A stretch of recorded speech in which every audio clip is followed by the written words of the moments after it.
এই যে দুটো কুকুর, আমি আজকে একটা প্রোগ্রাম করতে এসেছি। প্রোগ্রামটা হচ্ছে বাইরবেনা, ক্যানিং বাইরবেনাতে এরকম ছোট ভীষণ খারাপ অবস্থায় রয়েছে বাচ্চা বাচ্চা কুকুরগুলো, এবং এরা ভীষণ ভীত, সমাজের চোখে যেতে পারে না, সমাজ একে দূর করে তাড়িয়ে দেয়। আমি আজকে, যদি এটা আমার বাড়ির কুকুর বা আশেপাশে থাকতো, আমি সপ্তাহে একটা করে নিয়মে খাইয়ে এদেরকে একদম সুন্দরভাবে নিয়ে আসতে পারতাম। বাট আমি, যদি কোনো মানুষ এখানে আমার ভিডিও দেখে, তাহলে একটা করে নিয়মে সপ্তাহে একটা করে যদি একে খাওয়ানো যায়, এরা বোধহয় সুস্থভাবে ফিরে আসবে। আমি এদের জন্য কিছু করতে পারিনি,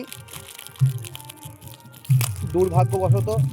এদের জন্য সামান্য কিছু বিস্কুট এনেছি, বিস্কুটগুলো আমি দিচ্ছি।